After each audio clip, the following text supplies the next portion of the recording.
दर्शकवृन्द नमस्कार। यहाँहरूलाई हार्दिक स्वागत छ न्युज नेपाल टेलिभिजनमा। यो समय हो न्युज अपडेटको। म शिवशंकर चौधरी। न्युज नेपालको सुरुवातमा हेडलाइन्स न्युज।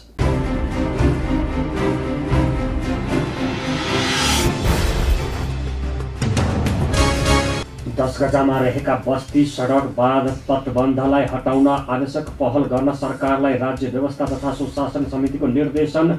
नेपाली भूमि फिर्ता ल्याउन कुनै कसर बाँकी नराख्ने परराष्ट्र मन्त्री प्रदीप गेवालीको भनाइ। कोरोनाको कारण ठूलो आकारको बजेट ल्याउन नसकिएको अर्थमन्त्री डाक्टर युवराज खतिवडाको तर्क। चालू आर्थिक वर्षको तुलनामा आगामी वर्षको भन्दा करिब 4% कम आकारको बजेट ल्याइएको अर्थमन्त्री डाक्टर खतिवडाको भनाइ। विदेशमा रहेका नागरिकलाई स्वदेश फर्काउने कोरोना नियन्त्रण तथा रोकथाम उच्च स्तरीय समन्वय समितिद्वारा पारित। परराष्ट्र मन्त्रालयले बढीमा 10 दिनभित्र सङ्कलन गरेर सूची तयार गर्ने प्रधानमन्त्री कार्यालयका सचिव नारायण प्रसाद बिडारीद्वारा जानकारी। आर्थिक वर्षको बजेट कार्यान्वयन गर्ने आधार नदेखिएको नेपाली काङ्ग्रेसको ठहर। कोरोना नियन्त्रण रोकथाम र उद्योगी व्यवसायीहरूलाई बजेटले सम्बोधन गर्न नसकेको काङ्ग्रेसको निष्कर्ष। 162औं पटक रक्तदाता प्रेम सागर कर्मचारीद्वारा रक्तदान। नियमित रूपमा रक्तदान गरे अरू कसैको जीवन बच्न सक्ने भन्दै सबैलाई नियमित रूपमा रक्तदान गर्न कर्मचारीद्वारा आह्वान। रुकुम पश्चिममा दलित युवाको हत्याको विरोधमा राष्ट्रिय दलित पत्रकार संघ नेपालद्वारा काठमाडौँमा विरोध प्रदर्शन। घटनाको सत्य तथ्य छानबिन गरी दोषीलाई कड़ा कारबाहीको माग। र WHO सँग सम्बन्ध तोडेको ट्रम्पको घोषणा। अमेरिकामा कोरोनाले महामारीको रूप लिएपछि उचित व्यवस्थापन गर्न नसकेको र चीनको पक्ष पोषण गरेको अमेरिकी राष्ट्रपति डोनाल्ड ट्रम्पको आरोप।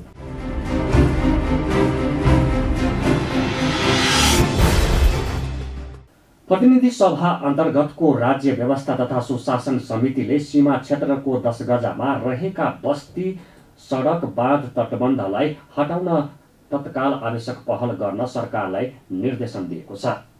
सिंहदरबारमा शुक्रबार बसेको समितिको बैठकले अन्तर्राष्ट्रिय मूल्य मान्यता विपरीत अन्तर्राष्ट्रिय कानून र मूल्य मान्यता विपरीत सीमा क्षेत्रको 10 गजामा रहेका बस्ती सडक बाँध तटबन्धलाई हटाउन तत्काल आवश्यक पहल गर्न निर्देशन दिएको हो।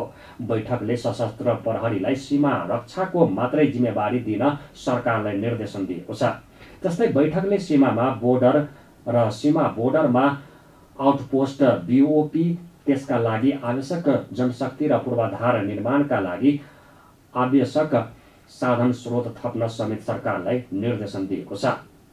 बैठकमा परराष्ट्र मन्त्री प्रदीप गेवालीले सीमा समस्याबारे भारतसँग औपचारिक वार्ताको मिति र मोडालिटी तय भइ नसकेको बताउनुभयो। उहाँले नेपाली भूमि फिर्ता ल्याउन कुनै कसर बाँकी नराख्ने पनि बताउनुभयो। उहाँले सीमा क्षेत्रमा भारतीय पक्षले बाँध बनाएका कारण नेपाली भूमि डुबानमा पर्ने भएकाले त्यस्ता संरचना हटाउन पहल गरिने जानकारी दिनुभयो। त्यस्तै उहाँले चीनले पनि सगरमाथाको उचाइ मापन गरिरहेको जानकारी सरकारलाई रहेको भन्दै दुवै देशले संयुक्त रूपमा चीनको उचाइ सार्वजनिक गर्ने पनि बताउनुभयो। सिङ्गो राष्ट्र जसरी अहिले एकताबद्ध छ, यसलाई सरकारले एउटा ऊर्जाको रूपमा लिएको छ। यस मामलामा कोही कतै पनि दुई मत नहुनु, सिङ्गो राष्ट्र यो राष्ट्रियताको पक्षमा दृढतापूर्वक उभिनु चाहिँ असाध्यै राम्रो कुरा हो र यही स्ट्रेन्थकै बलमा हामीले यो समस्या समाधान गर्छौँ। किनभने हामीले कुनै अतिरिक्त महत्त्वाकांक्षा पालेर यी कुराहरू भनेको होइन। हामीले ऐतिहासिक तथ्यहरूको आधारमा, सत्यहरूको आधारमा, सन्धिहरूको आधारमा भनेको हो। हिजो एउटा मिडियासँग अन्तर्वार्तामा मैले भनेको पनि छु, सोगोली सन्धि हामीले कुनै गर्व गर्नका लागि सोगोली सुकेली सन्धि भनेको होइन। हामी त त्यो ठाउँमा चाहिँ किसिमले पराजित भएको सन्धि हो। तर पनि त्यसैले हाम्रो सीमा तय गरेको छ भने त्यसले तय गरेको सीमालाई चाहिँ स्वीकार गरियोस् भन्ने मात्रै हाम्रो कुरा हो। त्यसकारणले हामी वार्ताबाट समाधान गर्छौँ र यसमा सरकार पूर्ण रूपले प्रतिबद्ध छ। यसमाथि थप मैले केही भनिरहनुपर्छ जस्तो मलाई लाग्दैन। भूमि फिर्ता गर्ने गरी नै हामीले यी सबै कुराहरू गरेका हौँ र वार्ता हामीले गर्छौँ। हामीले प्रतीक्षा गरिरहेका छौँ वार्ताको औपचारिक डेटको। बिओपीहरू थपिन्छन्, अघि पनि चर्चा भइसक्यो। 500 बिओपी बनाउने, त्यसो गर्दा सरदर 4 किलोमिटर 5 किलोमिटरको दूरीमा जस्तो हुन्छ होला होइन आइसा 3 किलोमिटर हो। उनीहरू पनि त्यही छ, उनीहरूको त झन्डै सङ्ख्या 30,000 जस्तो छ जस्तो लाग्छ। तर उनीहरूको के नबी अलिक बढी हुन्छ क्या हो, त्यही भएर सङ्ख्या चाहिँ बढी हुन सक्छ, सङ्ख्या उता बढिसक्यो। त्यही हाराहारीमा गर्ने, आई कन्ट्याक्टमा रहने गरी नै बनाउने हाम्रो सोच छ। हेर्दा एकछिन अस्थायी तटबन्ध जस्तो देखिने, तर एकदम अग्लो अग्लो र माथि चाहिँ ब्ल्याक टप गरिसकेपछि र बरु बाँध बनाउँदा कमसेकम त्यहाँ त त्यो ब्यारेज हुन्छ नि त, त्यो निकास हुन्छ। अब स्थायी रूपले बनाइदिइसकेपछि र त्यहाँ कलभर्ट पनि नराख्ने, पुल पनि नबनाउने भइसकेपछि त सीमाको तलपट्टि बनाएर त्यस्ता संरचनाहरूले एकदमै अप्ठ्यारो पारेको छ। उहाँहरूले आफ्नो नागरिकहरूलाई सुरक्षा गर्नुहोस्, ठिक छ, उता बाढी होस् भन्ने पनि हाम्रो कुरा होइन, तर त्यो समन्वयात्मक ढङ्गले हुनु पर्यो। सम्बन्धी अन्तर्राष्ट्रिय नियमहरू छन्, ती नियमहरूको पालना गर्नु पर्यो। हामीले निरन्तर भनिरहेका छौँ, मैले अघि नै भनिहालेँ कि कमसेकम उहाँहरूले अहिले स्वीकार गर्नुभएको छ फल्ला ठाउँको रोडको कारणले, तटबन्धको कारणले या यस्ता कारणले गर्दाखेरि चाहिँ डुबान भएको छ भन्ने कुराको चाहिँ आइडेन्टिफाई भएको छ। अब त्यसलाई कार्यान्वयनमा लैजाने समस्या छ, हामी त्यसमा निरन्तर जान्छौँ। कस्तो भन्दाखेरि त्यो ठ्याक्कै सगरमाथाको पिकबाट अन्तर्राष्ट्रिय सिमाना जान्छ है। खालि कहिलेकाहीँ कस्तो हुन्छ भन्दाखेरि त्यो चढ्न र त्यहाँ गएर फोटो खिच्न मिल्ने चाहिँ नेपालतिर मात्रै छ। उताबाट चढ्न मिले पनि त्यहाँ गएर झन्डा गाड्न चाहिँ फेरि घुमेर नेपालकै भागमा आउनुपर्छ, उता एकदमै स्ट्रिक्ट भएको हुनाले। तर ठ्याक्कै नेपाल र चिनको अन्तर्राष्ट्रिय सिमाना चाहिँ सगरमाथाको चुच्चोबाटै ठ्याक्कै यस्तो बाटो जान्छ। त्यसो भएको हुनाले अन्तर्राष्ट्रिय सीमाको चाहिँ उचाइ बताउनु पर्दाखेरि चाहिँ त्यो दोहोरो नै गर्नुपर्ने हुन्छ। 2012मा एकतर्फी ढङ्गले भएको थियो, त्यो हामीले मानेनौँ। अहिले हामीले गरेको नेपाली सर्वे टोलीले त्यो पूर्ण रूपले गरेको छ, उहाँहरूले पनि गरिसकेपछि डाटा प्रोसेसिङहरू गर्छौँ हामी। सम्भवतः उचाइको घोषणा चाहिँ संयुक्त रूपले नै गर्ने कुराहरू हुन्छ होला। बैठकमा समिति सदस्यहरूले सीमा समस्या समाधान गर्दा त्यस क्षेत्रमा रहेका नागरिकको समस्यालाई पनि मध्यनजर गर्न सुझाव दिएका थिए। उनीहरूले सीमा स्तम्भ निर्माणमा देखिएको समस्याको पनि समाधान खोज्न मन्त्री गेवालीको ध्यानाकर्षण गराएका थिए। बैठकले ठुला नदीमा निर्माण गर्नुपर्ने सीमा स्तम्भ निर्माण गर्ने गरी पहल गर्न पनि सरकारको ध्यानाकर्षण गराएको छ। अर्थमन्त्री डाक्टर युवराज खतिवडाले कोरोना महामारीले ल्याइएको सङ्कटको अवस्थाका कारण ठूलो आकारको बजेट ल्याउन नसकिएको स्पष्ट पार्नु भएको छ। शुक्रबार अर्थ मन्त्रालयमा भएको बजेट अन्तर्क्रियामा उहाँले चालु आर्थिक वर्षको तुलनामा आगामी वर्षको बजेट करिब 4% कम आकारको ल्याइएको बताउनुभयो। आफूले निकै संयमता अपनाएर बजेटको आकार साना बनाएको उहाँको दाबी छ। सामान्य अवस्थामा मुद्रास्फीतिलाई समेत ख्यालमा राखेर बजेटको आकार कम्तीमा 10देखि 14%सम्म बढे पनि यसपटक त्यस्तो सुविधा नभएको धारणा राख्नुभयो। निजी क्षेत्रको लगानीलाई प्रोत्साहन गर्ने र सार्वजनिक क्षेत्रको लगानीलाई पनि अगाडि बढाउने गरी बजेट बनाउन सामान्य सिद्धान्त भएको उहाँले बताउनुभयो। कोरोनाका कारण अर्थतन्त्र अत्यन्तै तरल अवस्थामा रहेको बताउँदै उहाँले मुलुकभित्र मात्रै नभई अन्तर्राष्ट्रिय लगानी, व्यापार, पर्यटकको आवागमन, श्रम बजारबाट उत्पन्न हुन सक्ने आर्थिक परिसूचकहरू विश्वव्यापी, क्षेत्रीय र राष्ट्रिय र त्यसको आधारबाट अर्को वर्ष कस्तो हुन्छ भने पूर्वानुमान गर्न कठिन भएको बताउनुभयो। अर्थमन्त्री खतिवडाले बजेटमा छिटो प्रतिफल दिने आयोजना समेटेको दावी गर्दै राष्ट्रिय गौरवका आयोजनाहरू मुलुकलाई दूरगामी प्रभाव पार्ने र खास गरी गेम चेन्जर आयोजनालाई निरन्तरता दिनका लागि बजेट व्यवस्थापन गरेको बताउनुभयो। 2-3 प्रकारले रोजगारीलाई हामीले प्राथमिकतामा राख्नु पर्यो। एउटा, कोरोनाको कारणले हामीले हाम्रा कतिपय व्यवसायहरू सुचारू गर्न सकेका छैनौँ, त्यसकारण काममा अवरोध भएको छ र काम टुट्ने सम्भावना बढ्दै गएको छ र कतिले रोजगारी गुमाइसक्नु भएको छ। पहिलो विषय यो। दोस्रो विषय भनेको वैदेशिक रोजगारबाट मानिसहरू फर्केर आउनुहुन्छ र उहाँहरूलाई हामीले श्रम बजारमा जोड्नुपर्छ। त्यसो हुनाले त्यसका लागि पनि हामीलाई अतिरिक्त श्रम सृजना गर्नुपर्ने अवस्था छ। तेस्रो भनेको चाहिँ एउटा अवसरको पनि विषय हो। नेपाली श्रम बजारमा विदेशी श्रमिकहरू ठुलो सङ्ख्यामा काम गरिरहेका थिए र हाम्रा कतिपय उद्योग व्यवसाय क्षेत्रका साथीहरूले हामीलाई दिएको जानकारी अनुसार त्यो सङ्ख्या 10औं लाखमा छ भन्ने हामीलाई जानकारी दिनुभएको छ। अब 10औं लाखको सङ्ख्या त यकिन गरौँला हो कि होइन, तर हामीलाई के विश्वास छ भने ठुलो सङ्ख्यामा विदेशी कामदारहरू नेपालको श्रम बजारमा सिर्जना भएका कामका अवसरको फाइदा लिइरहेका थिए। अब हामीले त्यो श्रमको अवसर नेपालीलाई दिनुपर्छ र हवाई इन्धनमा लागिरहेको पूर्वाधार कर पनि नलिने भनेर भनेका छौँ। यसबाट हामीलाई करिब करिब 1.25 अर्बको चाहिँ योगदान वायु सेवा कम्पनीहरूलाई पुग्ने स्थिति छ।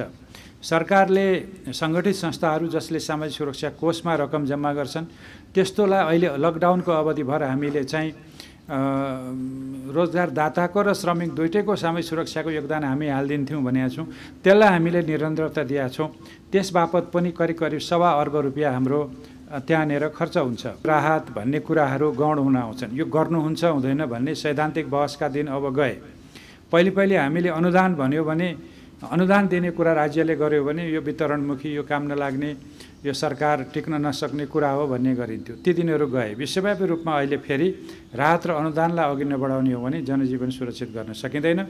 आर्थिक क्रियाकलापलाई हामीले न्यूनतम स्तरमा पनि पुँजी क्षय हुन नदिइकन राख्न सकिँदैन र सम्पूर्ण व्यवसायको मनोबल गिर्यो भने फेरि उठाउन सकिँदैन भन्ने धारणा अघि बढाए अनुरूप हामीले यति धेरै राहतका कुरा अघि बढाएका छौँ। हाम्रो आगामी वर्षको राजस्व चालु वर्षको अनुमानभन्दा पनि कम हुन्छ र कर प्रशासन, करको दायरा विस्तार र चाहिँ अहिले हामीले जहाँ जहाँ कर चुहावट भएको छ त्यसलाई थप व्यवस्थित गरेर राजस्व उठाउने र जसले तिरिरहेको छ त्यसलाई बोझ थप्ने भन्दा पनि नतिरेकोलाई करको दायरामा ल्याउने, त्यसरी राजस्व प्रणाली गर्न खोजेका छौँ। गैर कर राजस्वका दरहरू समय समयमा पुनरावलोकन हुन्छ र त्यो हामी गर्छौँ र त्यो गर्ने क्रममा हामी यो चाहिँ मन्त्री परिषदका निर्णयबाट हुने कुराहरू तदनुरूप नै हुन्छ। अर्थमन्त्री खतिवड़ाले कोरोनाबाट परेको अर्थतन्त्र उकास्नको लागि सरकारले 55 देखि 60 अर्ब रुपैयाँको राहत प्याकेज ल्याइएको पनि बताउनुभयो। यस्तै ब्याज अनुदानबाट 20 अर्ब रुपैयाँको राहत दिएको उहाँको भनाइ छ। उहाँले प्रधानमन्त्री रोजगार कार्यक्रम, स्थानीय विकास निर्माण, साना ठुला सबै प्रकारका आयोजना, आफ्नो गाउँ आफै बनाऊ अभियान लगायतका क्षेत्र सबैमा 2 लाख रोजगारी सृजना गर्ने तयारी गरिएको बताउनुभयो। कोरोना नियन्त्रण तथा रोकथाम उच्च स्तरीय समन्वय समितिले विदेशमा रहेका नागरिकलाई स्वदेश फर्काउने सम्बन्धी कार्ययोजना पारित गरेको छ। सिंहदरबारमा शुक्रबार बसेको समिति बैठकले तेस्रो मुलुकमा समस्यामा परेका नेपालीहरूलाई स्वदेश फर्काउने गरी कार्ययोजना पारित गरेको हो। विभिन्न देशमा रहेका नागरिकहरू जो स्वदेश फर्किन चाहन्छन् उनीहरूको विवरण परराष्ट्र मन्त्रालयले बढीमा 10 दिनभित्र सङ्कलन गरेर सूची तयार पार्न प्रधानमन्त्री कार्यालयका सचिव नारायण प्रसाद बिडारीले जानकारी दिनुभयो। यसअघि मन्त्री परिषद बैठकले यस अघि नै भारत लगायत तेस्रो मुलुकमा लकडाउनका कारण अलपत्रमा परेका नागरिक फिर्ता ल्याउन नीतिगत निर्णय गरिसकेको छ। अब सोही कार्ययोजना अनुसार सम्बन्धित गन्तव्य मुलुक र राजदूतावाससँग समन्वय गरी तत्कालै गम्भीर समस्यामा रहेका 25,000 नागरिक पहिलो चरणमा स्वदेश फर्काइने भएको तयारी भएको छ। सरकारले पहिलो चरणमा स्वदेशमा उपचार गर्न गएका, विदेशमा रोकिएर काजक्रिया गर्न नपाएका कार्यक्षेत्रबाट निकालिएर अलपत्र हालतमा रहेका नागरिकलाई प्राथमिकतामा राखेको छ।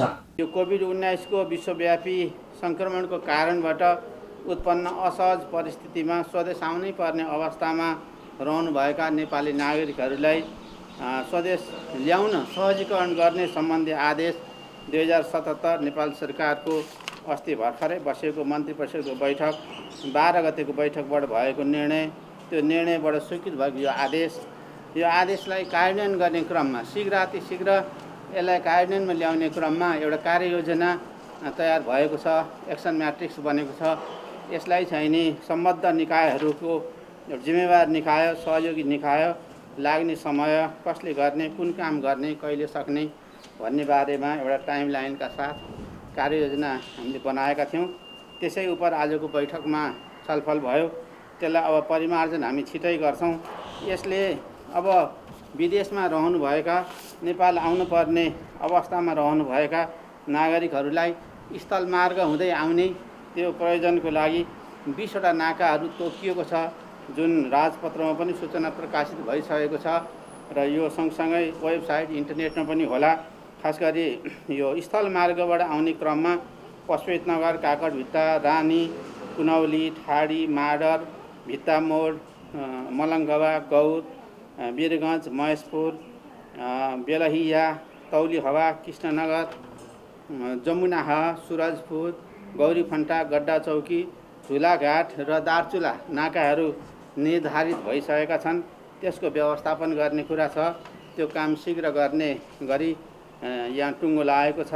त्यसै गरी नेपाल आउनै पर्ने अवस्थामा रहनुभएका नागरिकहरूको खास गरी सम्बन्धित मुलुकमा विविध कारणले सजाय तोकिएर त्यो भिसाका कारणले वा अन्य कारणले सजाय तोकिएर माफी पाएर नेपाल आउनका लागि सम्बन्धित मुलुकबाट छुटकारा पाइसक्नुभएका नेपाल आउने अवस्थामा आम माफी पाएर बस्नुभएका नेपाली नागरिकहरू, डिटेन्सन सेन्टरमा रहेका र हाल नेपाल आउन अनुमति प्राप्त भएका व्यक्तिहरू, जुनसुकै कारणले बहिर्गमन भिसा पाएका भिसामा रहेका व्यक्तिहरू, आफन्तको मृत्यु भई काजक्रियाका लागि नेपाल आउनुपर्ने अवस्थामा रहेका व्यक्तिहरू, श्रम करार अवधि समाप्त भएका र रोजगारी गुमाएका व्यक्तिहरू, कोभिड बाहेक अन्य कारणबाट गम्भीर स्वास्थ्य अवस्थामा रहनुभएकाहरू, सुत्केरी तथा गर्भवती महिला, बालबालिका, ज्येष्ठ नागरिक र अपाङ्गता भएका व्यक्तिहरू, सरकारी सेवामा रही अध्ययन वा तालिममा विदेश जानु भएर अड्किनुभएका,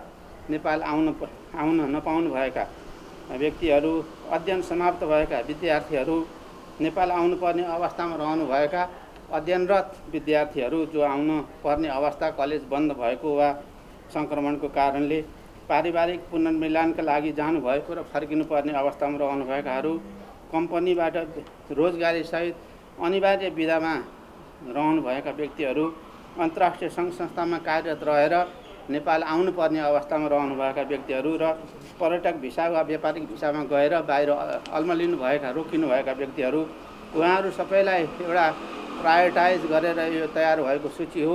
यसलाई छिटै नै हाम्रो तत्त मुलुकका कूटनैतिक नियोगहरू, हाम्रो एम्बेसीहरूमा उहाँहरूले आफ्नो एप्लिकेसन फर्म विवरणहरू दिनुहुन्छ।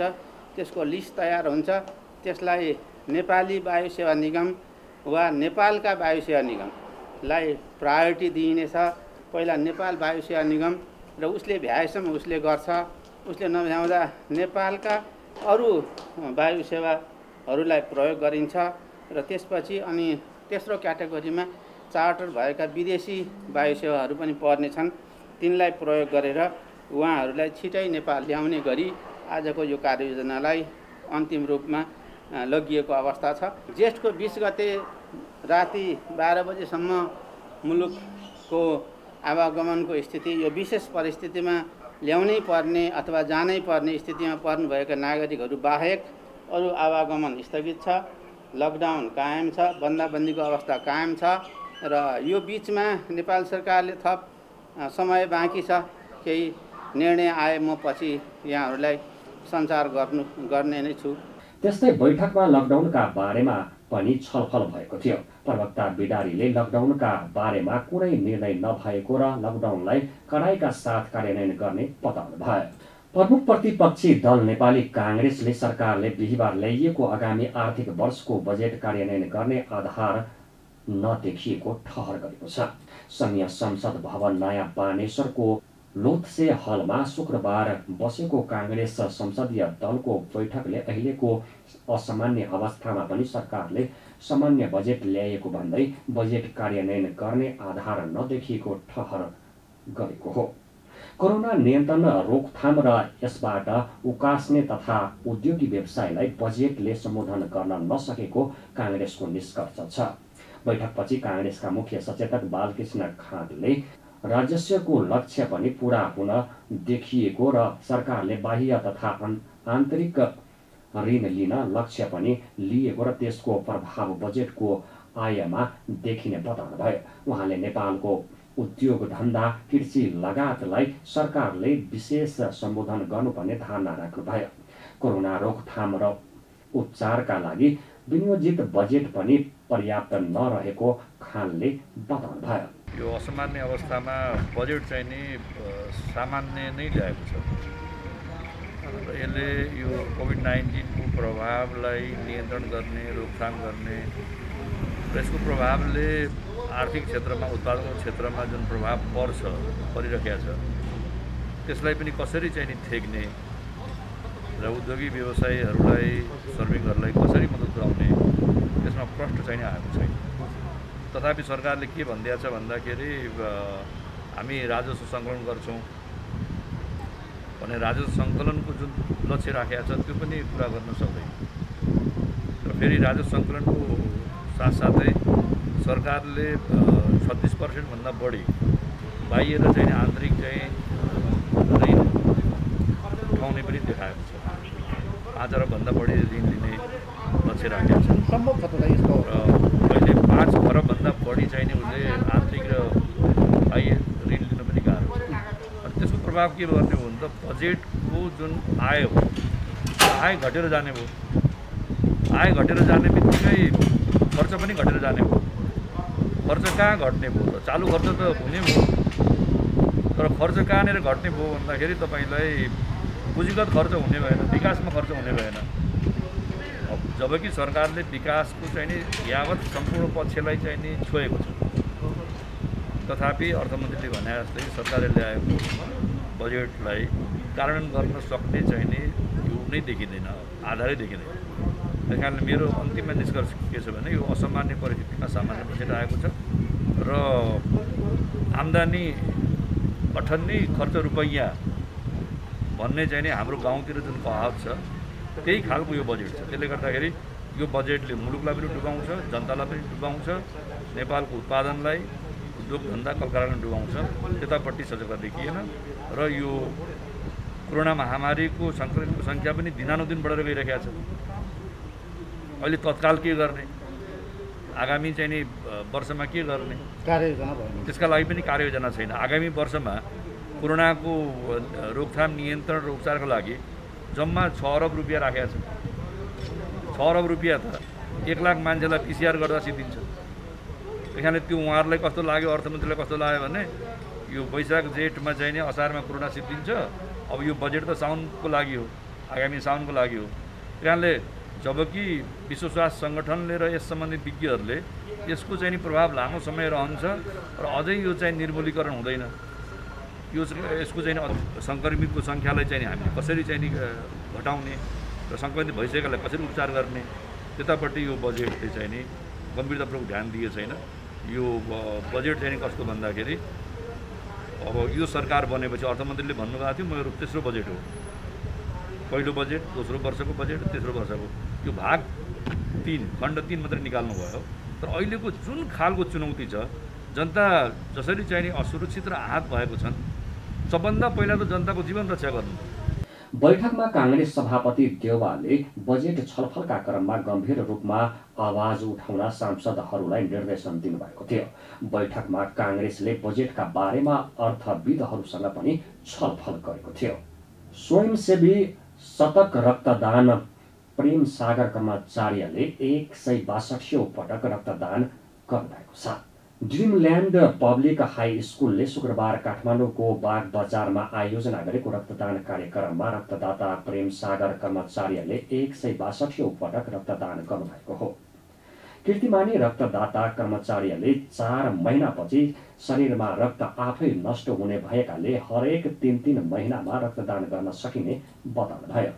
रक्तदानले प्रत्यक्ष रूपमा कसैको ज्यान बचाउन मद्दत पुग्ने भन्दै उहाँले रक्तदानपछि शरीरमा कुनै कमजोरी वा समस्या हुन भरम चिर्न जरुरी रहेको समेत बताउनुभयो। उहाँले स्वस्थ व्यक्तिले नियमित रूपमा रक्तदान गरे अरू कसैका जीवन बच्न सक्ने भन्दै उहाँले सबैलाई नियमित रूपमा रक्तदान गर्न आह्वान गर्नुभयो। रगत भन्ने कुरा कहीँ कतै म्यानुफ्याक्चर हुँदैन। अब हामीले स्वस्थ व्यक्तिले रक्तदान गर्ने हो, 3 महिनामा हामी रक्तदान गर्न सक्छौँ भन्ने कुरा विज्ञानले पनि बोलेको छ। त्यस कारणले तपाईँ हामीले दान नगर्ने हो, रगत चाहिने मान्छे र पीडित पक्षले रगतको उपलब्धि कहाँबाट गर्ने। त्यस कारणले जो कोही स्वस्थ व्यक्तिहरूले चाहिँ नियमित रूपमा 3 दिन पनि रक्तदान गर्ने हो भने त्यो रगत नपाएर छटपटेका व्यक्तिहरूले चाहिँ जीवन लाभ गर्न पाउँछ। त्यस कारणले नियमित रक्तदान गर्नु आफैमा एउटा स्वस्थ हुनुको परिणाम हो। अब वास्तवमा खेरदान रगतले हामीले अरू कसैको जीवन लाभ गराइरहेका छौँ त्योभन्दा आत्मसन्तुष्टि कुरा अरू केही हुनसक्छ र त्यस कारणले नियमित रक्तदान जो कोहीलाई गर्न आह्वान गर्न चाहन्छु। विश्वभर महामारीको रूपमा फैलिएको कोरोना भाइरसका कारण नेपालमा पछिल्लो समय सामान्य अवस्थामा जस्तो रक्तदान कार्यक्रम आयोजना हुन सकेको छैन। त्यसैले रक्तदान गरौँ, कोभिड-19 निर्मूल पारौँ भनेर रक्तदान कार्यक्रम सञ्चालन गरिँदै आएको छ। रुकुम पश्चिममा दलित युवाको हत्या विरोधमा राष्ट्रिय दलित पत्रकार सङ्घ नेपालले काठमाडौँमा विरोध प्रदर्शन गरेका छन्। काठमाडौँको माइतीघर मण्डलामा उनीहरूले घटनाको सत्य तथ्य छानबिन गरी दोषीलाई कडा कारबाहीको माग राख्दै प्रदर्शन गरेका हुन्। सो क्रममा उनीहरूले नेपालको संविधान र कानुनको पूर्ण रूपमा पालना गर्नुपर्ने, पीडित परिवारलाई न्यायोचित क्षतिपूर्ति दिनुपर्ने, उक्त घटनाको दोषीलाई कडाभन्दा कडा कारबाही गर्नुपर्ने भन्दै मौन रूपमा प्लेकार्ड प्रदर्शन गरेका थिए। रुकुम पश्चिममा अन्तर्जातीय विवाहको विषयमा भएको हत्याको घटना पारस्परिक र निन्दनीय रहेको प्रदर्शनमा सहभागीहरूको भनाइ छ। जाजरकोटको भेरी नगरपालिकाका दलित समुदायका युवक नवराज विश्वकर्मा सहितलाई रुकुम पश्चिम चौरजहारी घर भएकी कथित माथिल्लो जातिका प्रेमिकासँग विवाह गर्न खोजेको भन्दै जेठ 10 गते केटी पक्षहरूले नवराज सहित उनीसँगै रहेका युवाहरूलाई बर्बरतापूर्वक हत्या गरी भेरी नदीमा फालेको बताइएको छ। अमेरिकी राष्ट्रपति डोनाल्ड ट्रम्पले विश्व स्वास्थ्य संगठनसँग अमेरिकाले सबै प्रकारको सम्बन्ध तोडेको घोषणा गरेका छन्। कोरोना महामारीमा संगठनले आवश्यक व्यवस्थापन नगरेको जनाउँदै ट्रम्प प्रशासनले उसँगका सबै प्रकारको सम्बन्ध तोडेको र तोड्ने निर्णय गरेको हो। ट्रम्प प्रशासनले अमेरिकामा कोरोनाले महामारीको रूप लिएपछि नियन्त्रण संगठनमाथि महामारीको उचित व्यवस्थापन गर्न नसकेको र चीनको पक्षपोषण गरेको आरोप लगाउँदै आएको थियो। अमेरिकाको यो निर्णय वाशिंटन र चीन बीच पछिल्लो समय बढ्दै गएको तनाव बीच आएकाले यसलाई अर्थपूर्ण ढङ्गले हेरिएको छ। धेरैले यसलाई अमेरिकामा नोभेम्बरमा हुने राष्ट्रपति निर्वाचनसँग जोडेर हेर्दै आएका छन्। ट्रम्पको यस कदमलाई उनको राष्ट्रपति पुनः निर्वाचित हुन प्रयोग गरिएको चीन विरोधी कार्डका रूपमा समेत हेरिएको छ। तर संगठनसँग सम्बन्ध तोड्ने घोषणा गरेको ट्रम्प स्वयं देशभित्र महामारी विरुद्धको व्यवस्थापनका लागि आलोचित हुँदै आएका छन्। अमेरिकाका विश्व स्वास्थ्य संगठनको सबैभन्दा ठूलो दाता रहँदै आएको थियो। संगठनको कुल बजेटको झन्डै 15% रकम अमेरिकाले बिहोर्दै आएको थियो। नयाँ निर्णयले दुवै पक्षको सन् 1948मा जोडिएको सम्बन्धमा विराम लगाइदिएको छ। उनको यो निर्णय कहिलेबाट कार्यान्वयनमा आउने छ भने बारेमा भने केही खुलाइएको छैन। सन् 1948मा संगठनसँग जोडिएको अमेरिकालाई संगठनसँग 1 वर्षको समय सीमा दिएर अलग हुने अधिकार छ। हामी न्यूज अपडेटको अन्त्यमा आइपुगेका छौं। जाँदा जाँदै हेडलाइन्स न्यूज पुनः एकपटक।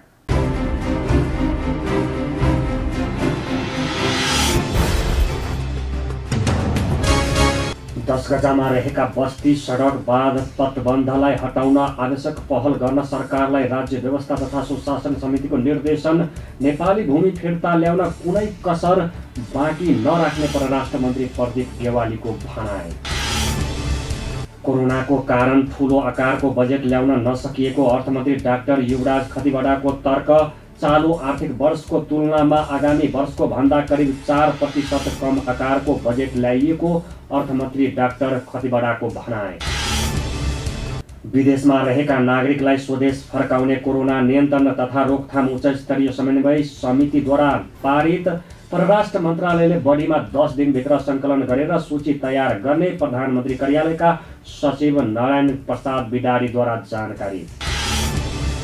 आर्थिक वर्षको बजेट कार्यान्वयन गर्ने आधार नदेखिएको नेपाली काङ्ग्रेसको ठहर। कोरोना नियन्त्रण रोकथाम र उद्योगी व्यवसायीहरूलाई बजेटले सम्बोधन गर्न नसकेको काङ्ग्रेसको निष्कर्ष। 162औं पटक रक्तदाता प्रेम सागर कर्मचारीद्वारा रक्तदान। नियमित रूपमा रक्तदान गरे अरू कसैको जीवन बच्न सक्ने भन्दै सबैलाई नियमित रूपमा रक्तदान गर्न कर्मचारीद्वारा आह्वान। रुकुम पश्चिममा दलित युवाको हत्याको विरोधमा राष्ट्रिय दलित पत्रकार संघ नेपालद्वारा काठमाडौँमा विरोध प्रदर्शन। घटनाको सत्य तथ्य छानबिन गरी दोषीलाई कडा कारबाहीको माग। र WHO सँग सम्बन्ध तोडेको ट्रम्पको घोषणा। अमेरिकामा कोरोनाले महामारीको रूप लिएपछि उचित व्यवस्थापन गर्न नसकेको र चीनको पक्ष पोषण गरेको अमेरिकी राष्ट्रपति डोनाल्ड ट्रम्पको आरोप।